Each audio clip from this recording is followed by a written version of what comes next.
In one battleground state during the last election, and this is just one, 41,000 people wrote checks to a candidate for the GOP. 41,000 people in one state took the time to write a check to the GOP. Now, out of those 41,000 people that were so involved, they actually gave money. How many of those people were not registered to vote? This boggled my mind. 19,000. Another piece of information, in one of the most influential constitutional rights organizations in America today, 30% of its members are not registered to vote. And if I told you the name of this organization, you wouldn't believe me. You'd say that's impossible. 30%. Even the organization, when they found out, were stunned. Several similar groups are all reporting the same thing. About 20 to 30% of all conservative groups are not registered to vote. What? The baseline number is all Americans. 14% of all Americans believe that they're registered to vote, but they're not. That's 33 million people who could show up at the poll with looking for their name, and their name won't be on the roll. Now, here's what this means. This is how critical this is. In the 2000 election in Florida, Bush won, do you remember, by 537 votes. That's a 0.009% difference. In New Mexico, the difference was 363 votes. In 2008, North Carolina, Obama won by 13,692 votes. That's a 0.32% margin. Indiana, Obama won by 26,163 votes, a 1% margin. If we had 10% of the 30% of these organizations that are conservatives that would be registered to vote, it wouldn't even be close. If we just made sure everybody in our church, everybody on our email list, all of our friends and our family, it wouldn't be close. And this election, we cannot repeat the hanging chads. You remember that? Oh, yeah, let me see. What was their intent? How much pressure did they put? People were staring at ballots and trying to figure out what the intent of the voter was. You had dolts coming forward saying, you know, that Chad, that person that pushed that one, I meant to vote for Gore, but accidentally voted for Bush. Oh, my gosh. It was bad then, but we are much, much more fractured now than we were at the time of the 2000 election. We cannot afford a repeat. If Wisconsin is close tonight, the DOJ says, don't worry, we're going to step in and oversee it. We're there. Oh, I feel so much better. If only we could get the Black Panthers to bring their billy clubs and snappy uniforms to the polls, we could really ensure fairness. Oh, and in Wisconsin, if it is close tonight, the Secretary of State comes in to be the final arbiter. Yeah, because this Secretary of State was put in by George Soros, part of the SOS project. And who is the Secretary of State in Wisconsin? That guy. That's Doug LaFollette. He's perfect for the job. This is his great-great-grandfather. His great-great-grandfather and Fighting Bob LaFollette, they were brothers. Fighting Bob, one of the leaders in the early progressive movement, and he was so progressive that he ran against Teddy Roosevelt in the 1912 election. That was the year that Roosevelt built and ran the Bull Moose Party, and he was like, bully? No, just bull crap. That's not liberal enough. This guy was to the left of the extreme left. So if it's close, this guy's relative gets to say, oh, I'm going to be fair. I'll say, forget about it, huh? So today I want to give you a tactile way to actually be involved that will flip these close numbers into a mandate.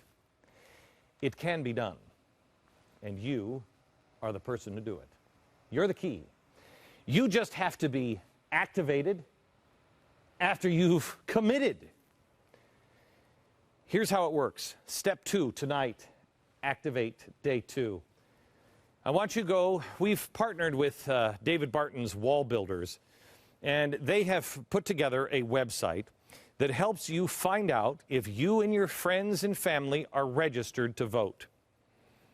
It's actually quite addicting.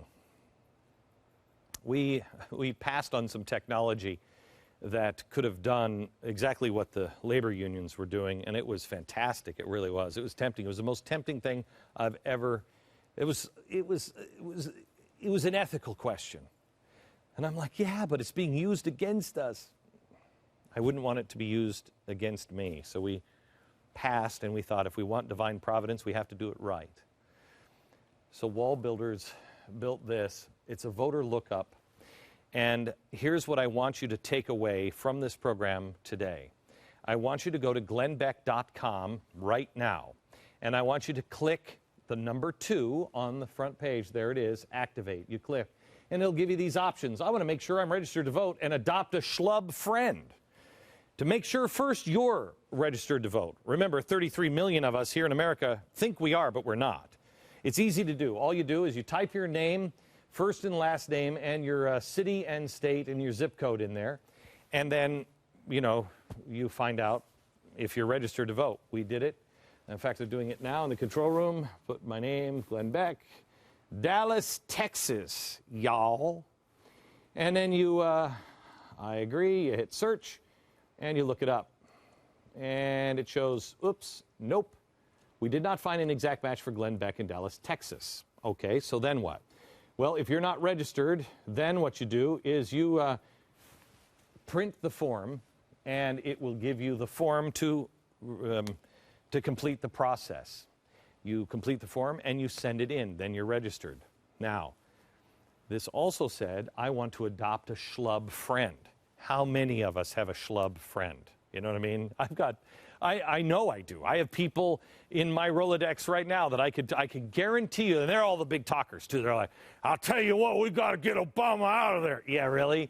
I'm looking you up. I'm going through my contact list, and I'm looking for the names. Oh, Mr. Big Talker. Oh, guess who's not registered? That's what you need to do, and you can email the form right to them, all right? Now, let's say you want to find out if your good buddy, let's say, your good friend is, let's try Bill Ayers. Your good friend lives in Chicago.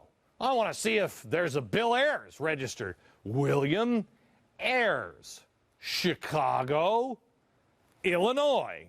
Let's see if Bill Ayers is registered to vote. Lo and behold, bink. What a surprise. There's 2 Bill Ayers. If you happen to have multiple friends, like I don't know which Bill Ayers it is. It could happen to anybody. Let's say, for instance, you happen to know 15 Hillary Rosens, like Jay Carney does. It's hard to keep track of all of your Hillary Rosen friends, I know. So you go here and you look and, oh, wait a minute. Oh, we should tell Jay Carney. We looked up. There's only one Hillary Rosen that lives in Washington, D.C. Huh. All you have to do is get them involved. You click on the link and you send them an email. And then you try to get them addicted to going through their Rolodex, their contact list, their email list, and checking all of their friends. It is critical that you get everyone in your circle of influence who is like-minded to register and to vote. Adopt a schlub. Okay, that's step 2 tonight. Adopt a schlub. And even if they are registered, remember to make sure that they're going to go out and vote. All of the cases of all of the registered voters who fail to get to the polls, the number one reason is, I was busy. Right? Here's why I know this will work. This program and all the programs that I do, radio, television, and the internet, including the Blaze, we now have a footprint of about 30 million people. It went down after we were on Fox a little bit and curved right back up. Now, if I can get 10% of those people, and they adopted, 4 schlubs, that's millions of new registered people. That, you know what? It'd be millions even if it was just people that didn't adopt any schlubs. That's assuming that out of the thousands and thousands of schlubs, they fail to get one extra person registered. Still millions. And if you add those 4 people into the mix and you can get those 4 people to activate and go through their list of friends to make sure they're registered and send them the form, you can see how powerful the ripple effect can be. You saw how close all those elections have been and how close they are recently. They try to suppress the vote. They try to make it impossible for you. You have to go and activate as many people as you can. We have a chance to make this a historic landslide.